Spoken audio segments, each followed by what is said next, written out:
Good morning बच्चों, मैं अभिषेक मिश्र, PGT chemistry. आज 12th क्लास के लिए हमारा चैप्टर सेकेंड बुक का फर्स्ट चैप्टर चल रहा था। चैप्टर का नाम था halo alkane and hello arenes. जैसा कि आप पीछे बोर्ड पे देख सकते हैं, ढेर सारी रिएक्शंस आपको दिख रही होंगी। आज हमारा टॉपिक है कि हम एल्केन कितने तरीकों से बना सकते हैं। एक एग्जांपल लेकर देखना है कि अगर हम दिल्ली में हैं और हमें शाहदरा से कश्मीरी गेट जाना है तो कितने रास्ते हो सकते हैं, कितने पॉसिबल तरीके हैं। अपनी बाइक से जा सकते हैं, ई रिक्शा से जा सकते हैं, ऑटो से जा सकते हैं, मेट्रो से जा सकते हैं, बस से जा सकते हैं। These are the methods to reach the destination from a particular reactant, from a particular place. इसी तरीके से हमने कहा था रिएजेंट्स का खेल है पूरी ऑर्गेनिक केमिस्ट्री। अगर आपको पता चल जाए किस रिएजेंट का क्या काम है तो हम आसानी से केमिस्ट्री पर कमांड कर सकते हैं। आज हम शुरुआत करेंगे कि इस रिएक्शन में हेलोजन यानी Cl, Br, I और F कैसे आ सकता है उसका डिस्कशन करते हैं। पहला टॉपिक हमारा देखिए, फ्रॉम एल्कोहल। एल्कोहल में फंक्शनल ग्रुप है OH और आप समझ सकते हैं कि OH एक न्यूक्लियोफाइल है, कोई दूसरा न्यूक्लियोफाइल या कोई हटा सकता है। हमें लाना क्या है, X minus NCl minus Br minus I minus, ये सब इसको रिप्लेस करेगा। तो क्या कंडीशंस है, व्हाट आर द कंडीशंस, इसके बारे में बात करते हैं। पहली कंडीशन है SOCl2। SOCl2 इसको डार्जन रिएक्शन कहते हैं। एनसीईआरटी में नाम नहीं लिखा, नीट वगैरह में पूछा जाता है। This is the best method, reasoning का question, this is the best method for conversion of alcohol into halide. क्यों? because other products which are formed are in gaseous state which escape easily, वो आसानी से उड़ जाती है। ये जो हमारा प्रोडक्ट बना है प्योर बनता है, इसकी प्योरिटी ज्यादा होती है।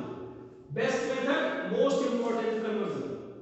सेकंड पॉइंट, एल्कोहल की डबल डिस्प्लेसमेंट रिएक्शन HX से कराई जाए। HX मतलब HF, HBr, HCl, HI। अब इसमें कहा गया इन प्रेजेंस ऑफ ZnCl2, तो होता क्या है, ये OH रिप्लेस होके X आ जाएगा और इसका OH और इसका H मिलके H2 बना के हट जाएगा। सिंपल डबल डिस्प्लेसमेंट रिएक्शन, और this reaction is called Lucas test, जिसके बारे में हम सेकंड चैप्टर में बात करेंगे, यानी एग्जाम के बाद वो सेकंड चैप्टर में आएगा एल्कोहल वाला। नंबर 3 और नंबर 4 एक साथ पढ़ सकते हैं आप, PCl3 या PCl5। इस केस में केवल क्लोरीन आ सकता है, ब्रोमीन आयोडीन की आने की बात नहीं। अब PCl3 के केस में RCl आता है, PCl5 के केस में RCl आता है। डिफरेंस इज व्हाट कि PCl3 में जो अदर प्रोडक्ट बनता है, ये नीट वगैरह का क्वेश्चन हो सकता है, H3PO3 बनता है, और PCl5 के केस में जो अदर प्रोडक्ट होता है ये बनता है क्या, POCl3 और HCl। This particular reaction of PCl3 and PCl5 will be repeated in second chapter, in third chapter of this। P block में ये रिएक्शन है, बट वो फास्फोरस हमारे सिलेबस से डिलीट हो गया, इसलिए इसका डिस्कशन नहीं करेंगे। तो PCl3 PCl5 बोथ केस में Cl आता है OH को हटा के। इन case of PCl3 H3PO3 product होता है और यहाँ पर POCl3 और HCl प्रोडक्ट। बैलेंसिंग के लिए इसके केस में यहाँ 3 लिख देंगे, यहाँ 3 लिख देंगे तो बैलेंस हो जाएगा। इसके केस में नहीं लिखना पड़ेगा, तो ये ध्यान रखिएगा, इसलिए यहाँ नहीं लिखना। और ऑर्गेनिक केमिस्ट्री में बैलेंसिंग उतना इंपॉर्टेंट नहीं है जितना कि प्रोडक्ट क्या बना ये इंपॉर्टेंट है। फोर्थ देखिए, 85% H3PO3 की PO4 की प्रेजेंस में अगर ROH की रिएक्शन KI से कराई जाए तो RI बनता है और KOH बनता है। इसका रीजनिंग का एक क्वेश्चन है कि concentrated H2SO4 can not be used in place of H3PO4। क्यों? कंसंट्रेटेड H2SO4 इससे रिएक्शन करेगा, सॉरी कंसंट्रेटेड H2SO4 KI से रिएक्शन करके K2SO4 बना लेगा और HI बना लेगा, और HI जो है आसानी से डिसोसिएट होके H2 और I2 में कन्वर्ट हो जाएगा। हमें बनाना RI था, बट H2 और I2 रहा है, इसलिए concentrated H2SO4 is avoided because it is strong acid, it reacts with KI to form K2SO4 and HI, और HI decomposes easily into हम बनाना कुछ और चाह रहे हैं, कुछ और ला रहा है, इसलिए H2SO4 यहाँ यूज नहीं करते। और लास्ट जो है रेड फास्फोरस की प्रेजेंस में X2 की रिएक्शन कराएंगे। ये X2 का मतलब Cl2Br2 हो सकता है। यहां पर क्या होगा कि OH करके X आ जाएगा। सबसे इंपॉर्टेंट की बात करें तो नंबर 1 सबसे इंपॉर्टेंट प्रियोरिटी के बेसिस पे। नंबर 2 की बात करें तो नंबर 2 वाला रिएक्शन आ जाएगा। नंबर 3 ल्यूकास टेस्ट आ जाएगा। नंबर 4 ये दोनों आ जाएंगे और इसकी इतनी बात नहीं होती है नंबर 5 पे। Most important is SOCl2 reaction. Second तरीका क्या है? From benzene and it's alkyl derivatives. Benzene से कैसे बनाएंगे? 11th क्लास में आपने बेंजीन पढ़ा था। बेंजीन का क्लोरीनेशन एनहाइड्रस AlCl3 की प्रेजेंस में कराएंगे, क्लोरोबेंजीन बनेगा। अभी ब्रोमिनेशन कराएंगे CH2 की प्रेजेंस में, ब्रोमोबेंजीन बनेगा। तो क्लोरोबेंजीन ब्रोमोबेंजीन बेंजीन से बना सकते हैं। This reaction is called electrophilic substitution reaction.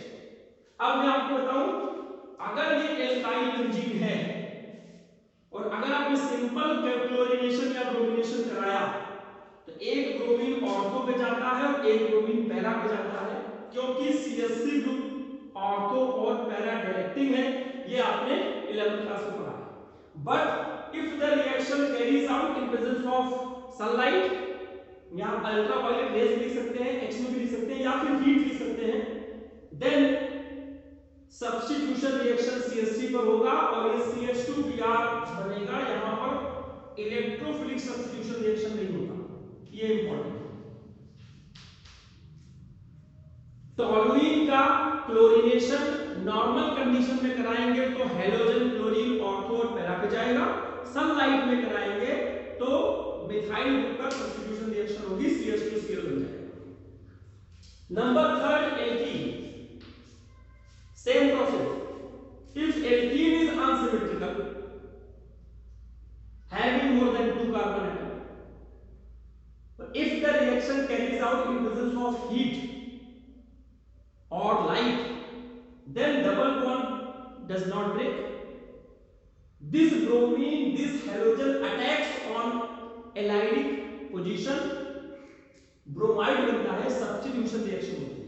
But in a normal condition अगर bromine अटैक करता है तो double bond break करेगा, यहाँ पे addition reaction होगा। प्लीज समझिएगा, नॉर्मल ब्रोमिनेशन कराएंगे डबल बॉन्ड ब्रेक करके एडिशन रिएक्शन होगा, बट सनलाइट की प्रेजेंस में या हीट की प्रेजेंस में कराएंगे तो एलाइलिक पोजीशन पर सब्स्टिट्यूशन रिएक्शन होगी। This one is the another example for the same reaction. In case of normal bromination double bonds breaks and 1,2 dichromocyclohexane is formed, but in case of sunlight in presence of heat when the bromination takes place allylic position पर bromine चला जाता है। This is called substitution reaction. Match भी आप निकलेगा substitution reaction, अब नहीं दिखाएंगे वो अलग बात है। रिएक्शन विद HX, HX का मतलब HCl, HBr, HI, आपको अच्छी तरह पता होना चाहिए। अगर नॉर्मल कंडीशन में अटैक कराते हैं तो बीच में ब्रोमीन जाता है, Markovnikov reaction, Markovnikov rule 11th class, negative part goes to that carbon which has less number of hydrogen. Or anti-Markovnikov, if the reaction takes place in presence of peroxide, then what happens? Negative part goes to that carbon atom which has more number of hydrogen. Double bond उस carbon पे जाएगा जहां ज्यादा hydrogen. पूरी mechanism बताई गई थी। Markovnikov की जो मैकेनिज्म होती है कार्बोनियम आयन मैकेनिज्म होती है, एंटी मार्कोनिकॉफ की जो मैकेनिज्म होती है फ्री रेडिकल मैकेनिज्म होती है, उसमें बताया गया था, अच्छे से समझाया गया था। This one is major product in case of anti Markovnikov rule, जिसे हम खराश इफेक्ट भी कहते हैं और इसको बोलते हैं Markovnikov rule normal condition. Peroxide की प्रेजेंस में HCl और HF एंटी मार्कोनिकॉफ रूल नहीं देते, HI और HCl एंटी मार्कोनिकॉफ रूल नहीं देते। रीजन क्या बताया गया? HCl का बॉन्ड इतना स्ट्रॉन्ग है कि यह फ्री रेडिकल जनरेट नहीं करेगा, प्लस और माइनस नहीं टूटेगा, और HI का बॉन्ड टूट तो बहुत जल्दी जाता है फ्री रेडिकल में, लेकिन I और I फ्री रेडिकल आपस में रिएक्शन करके जल्दी से हैं, इसलिए अटैक नहीं कर पाते। तो दिस इज द रीजन कि HCl and HI HF also does not undergo anti-Markovnikov. Only anti-Markovnikov HBr देगा in presence of peroxide. बाकियों में peroxide हो या न हो हमेशा वो Markovnikov होगा। नेक्स्ट है फिंकेल्स्टीन रिएक्शन। नेम रिएक्शन है ये, पहली नेम रिएक्शन कि इंटर हैलोजन एक्सचेंज। यहां अगर Cl और Br है और उसको रिप्लेस करके हमें I लाना हो तो रिएजेंट क्या है? NaI in presence of dry acetone. Acetone समझ रहे हैं आप, CH3COCH3 उसकी प्रेजेंस में। तो डबल डिस्प्लेसमेंट रिएक्शन सिंपल सी होगी, Ri यहां जाएगा, NH बन जाएगा। इंटर हैलोजन एक्सचेंज में हैलोजन को रिप्लेस करके आयोडीन लाने की प्रोसेस को फिंकेल्स्टीन रिएक्शन कहते हैं और ये रिएक्शन NaI ड्राई एसीटोन की प्रेजेंस में होता है। इसी X को हटाकर अगर फ्लोरीन लाना हो तो उस रिएक्शन को स्वाट रिएक्शन कहते हैं और स्वाट रिएक्शन का जो रिएजेंट है वो AgF होता है, Hg2F2 होता है, SbF5 होता है। आप NCERT देख सकते हैं, यहां पर X हटकर F आ जाएगा। यानी फ्लोरीन लाना हो तो स्वाट रिएक्शन, आयोडीन लाना हो तो फिंकेल्स्टीन रिएक्शन। आप समझ लीजिए दोनों इंटर हैलोजन एक्सचेंज होता है दोनों। सैंडलेयर रिएक्शन मोस्ट इंपॉर्टेंट रिएक्शन। मैं जहां तक समझता हूं इसके बिना पेपर नहीं बनता, कहीं ना कहीं इसकी इंपॉर्टेंस आई जाती है। फोर्थ लेसन में एमीन वाले में तो जबरदस्ती पूछे से। और this is the only reaction जो मैं समझ सकता हूं एनसीईआरटी में 0 से 5 डिग्री सेल्सियस होती है। इसको केल्विन में कन्वर्ट करेंगे तो 273 केल्विन आएगा, 278 केल्विन आएगा। जरा समझिएगा इसको। तो the process of conversion of aniline into benzene diazonium chloride BDC in presence of NaNO2 and HCl at 0 to 5 degree Celsius is called diazotization. This is not Sandhya reaction. Please understand. ध्यान दीजिए, aniline से benzene diazonium chloride का बनना diazotisation कहा जाता है, जो कि इस कंडीशन में होता है। इस BDC से Cu2Cl2 की रिएक्शन कराएंगे तो क्लोरीन आएगा, Cu2Br2 रिएक्शन कराएंगे तो ब्रोमीन आएगा, Ki की रिएक्शन कराएंगे तो आयोडीन आएगा। The conversion of BDC into chlorobenzene, bromobenzene, iodobenzene is called Sandmeyer reaction. लेकिन जब एग्जाम में आएगा अब यहां से पूरा करके लिखेंगे। हां, प्रोडक्ट में इन तीनों को ना बना के केवल एक बना के दिखा सकते हैं। कभी-कभी कन्वर्जन आ जाता है कि एनिलीन से क्लोरोबेंजीन कैसे बनाएंगे, तो एनिलीन से BDC बनाएंगे, BDC से chlorobenzene. Conversion is the most important part of organic chemistry, जो तब समझ में आएगा जब सारे रिएजेंट्स आपको समझ में आ जाएंगे। मतलब conversion is all about simple English words like आपको लिखना है एलिफेंट, आपको पता होना चाहिए कि E क्या है, L क्या है, फिर E क्या है, P क्या है, H क्या है। ये सब वर्ड्स अगर आपको समझ में आएंगे, सारे टर्म समझ में आएंगे अल्फाबेट, तब आप वर्ड्स का फॉर्म कर सकते हैं। तो सारे रीजन आपको पता होंगे, सारे तरीके आपको पता होंगे, तो आप कन्वर्जन इजीली कैरी आउट कर सकते हैं। नेक्स्ट पॉइंट है हैलोजिनेशन ऑफ एल्केन। ये थोड़ा सा लंबा टॉपिक है लेकिन आसान बहुत है। मीथेन का क्लोरीनेशन कराएंगे तो क्लोरोमीथेन बनाएगा, डाई क्लोरीनेशन कराएंगे, 2 बार Cl2 का अटैक कराएंगे तो डाइक्लोरोमीथेन बनेगा, 3 बार Cl2 का अटैक कराएंगे, ट्राई क्लोरीनेशन कराएंगे, क्लोरोफॉर्म बनेगा। ट्राई क्लोरोमीथेन को क्लोरोफॉर्म कहते हैं, जिसे सूंघने से इंसान बेहोश हो जाता है। और अगर 4 बार क्लोरीनेशन करा दिया टेट्रा क्लोरोमीथेन बनेगा, कार्बन टेट्राक्लोराइड बनेगा। इसको बोलेंगे मोनोक्लोरीनेशन, डाइक्लोरीनेशन, ट्राइक्लोरीनेशन, टेट्राक्लोरीनेशन। हमें केवल मोनो और डाइक्लोरीनेशन पढ़ना है, डाइहैलोजिनेशन पढ़ना है। कुछ और कंपाउंड्स का वो मैं आपको जरा दिखाऊंगा। उम्मीद है कि आपको क्लास समझ में आएगी, बशर्ते शुरुआत में कुछ आपको लग सकता है कि हमें ज्यादा कुछ एक साथ पढ़ाया जा रहा है, लेकिन आप इन रिएजेंट्स को बार-बार अगर देखेंगे, जब आप यूज्ड हो जाएंगे तो आपको बहुत मजा आएगा कन्वर्जन करने में। अब हम ईथेन का अगर हम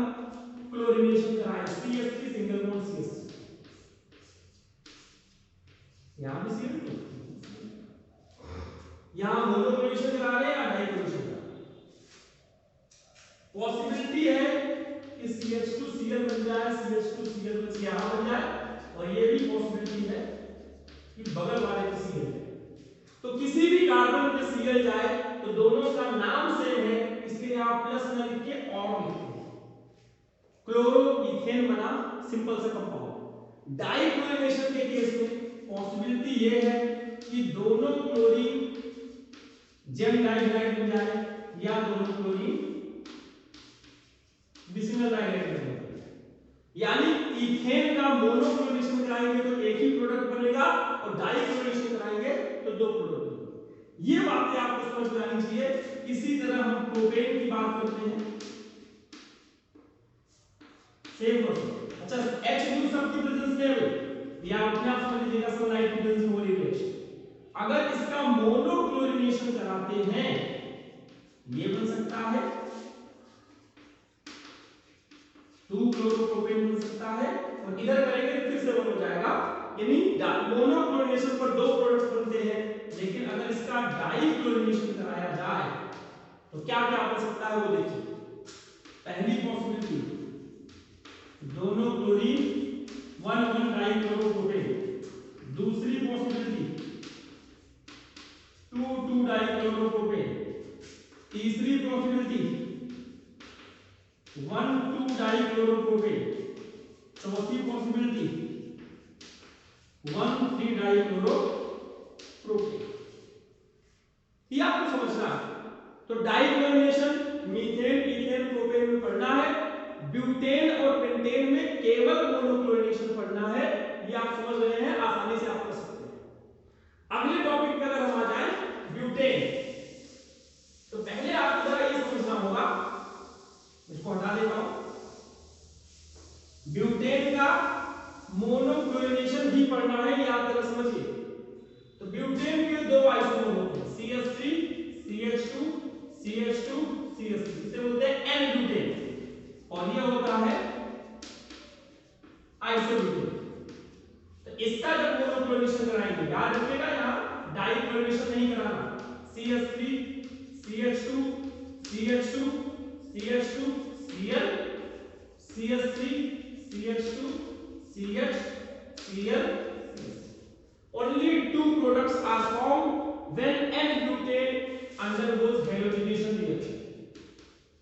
और जब आइसोब्यूटेन का हाइड्रोजनेशन कराते हैं सेम रिएजेंट रख के, तो यहां भी आप देखेंगे CH3 CH CH3 CH2 Cl पहला product, CH3 C Cl CH3 CH3 दूसरा प्रोडक्ट, तो दो ही प्रोडक्ट बनेंगे। ये आप समझिए, मोस्ट इंपोर्टेंट बात बता रहा हूं मैं। ब्यूटेन में चाहे नॉर्मल ब्यूटेन हो चाहे आइसोब्यूटेन हो, जब इसका मोनो हाइड्रोजनेशन कराते हैं हम, तो केवल दो ही प्रोडक्ट बनता है। But what happens in case of pentane, जब हम N पेंटेन का, ये N पेंटेन है नॉर्मल सा, तो यहां पे बन जाएगा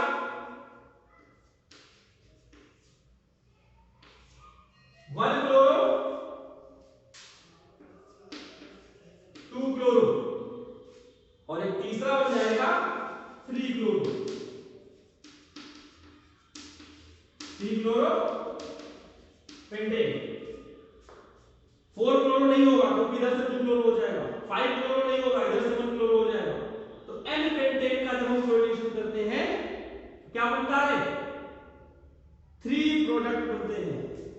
और जब आइसोपेंटेन का करते हैं CH3 CH CH3 CH2 CH3, तो ध्यान से देखिएगा,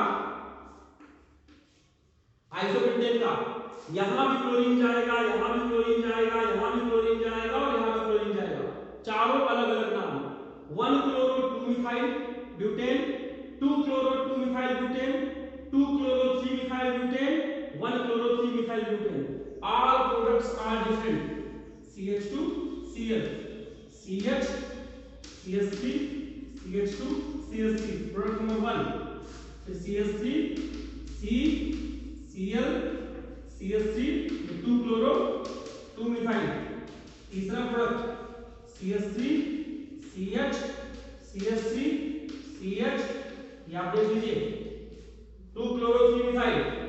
और 1 क्लोरोथीमिथाइल यहां बन जाएगा, दिस वन इज 1 क्लोरोथीमिथाइल। आइसोपेंटेन का जब हम क्लोरीनेशन करते हैं तो 4 प्रोडक्ट बनता है। एग्जाम में क्या आता है कि पेंटेन के कौन से आइसोमर का क्लोरीनेशन करेंगे तो 3 प्रोडक्ट बनेगा, आंसर क्या होगा एन पेंटेन। कौन से आइसोमर का क्लोरीनेशन करेंगे तो 4 प्रोडक्ट बनेगा, आंसर होगा आइसोपेंटेन। कौन से पेंटेन का क्लोरीनेशन करेंगे तो केवल एक ही प्रोडक्ट बनेगा, आंसर है नियोपेंटेन। इसमें जब क्लोरीन रख कराएंगे या तो यहां जाएगा या तो यहां जाएगा या तो यहां जाएगा या तो यहां जाएगा। ये चारों सिमेट्रिकल स्ट्रक्चर दिख रहे हैं, सेम से है, इसलिए हर जगह जाएगा तो एक ही नाम बनेगा 1 क्लोरो 2 डाइमिथाइल प्रोपेन और कोई प्रोडक्ट नहीं बनेगा। इसमें 3 बनते हैं, इसमें एक ही प्रोडक्ट बनता है, उसमें 4 बनते हैं। This one is the complete explanation of preparation of alkene. यानी दिल्ली में शहादरा से कश्मीरी गेट जाने के कितने तरीके हैं, जितने तरीके आपके सिलेबस में हैं वो हमने एक्सप्लेन कर दिया। तो नेक्स्ट क्लास में हम बात करेंगे इनकी फिजिकल प्रॉपर्टीज की। आपको होमवर्क व्हाट्सएप कर दिया जाएगा। प्रिपरेशन से रिलेटेड जो होमवर्क है, जहां तक मैं समझता हूं इंटेक्स का दूसरा, तीसरा, चौथा और 5वां क्वेश्चन, ये इंटेक्स का सेकंड, थर्ड, फोर्थ और फिफ्थ इससे रिलेटेड है, और एक्सरसाइज का शायद 4th और 5th और 6th क्वेश्चन इससे रिलेटेड है, वो आप चेक कर लीजिएगा। रिएक्शन की बात हम कर रहे हैं। अगली क्लास में हम फिजिकल और केमिकल प्रॉपर्टीज की बात करेंगे। आपसे उम्मीद है कि आप इस क्लास को एंजॉय करेंगे, डिस्कशन करेंगे अपने फ्रेंड्स के साथ, और कोरोना से भी अपना बचाव, वो बहुत जरूरी है। एग्जाम आपके आने वाले हैं, और इसी मंगल कामना के साथ कि आप स्वस्थ रहें, खुश रहें, घर पर रहें। आज की क्लास यही कर सकते हैं। धन्यवाद।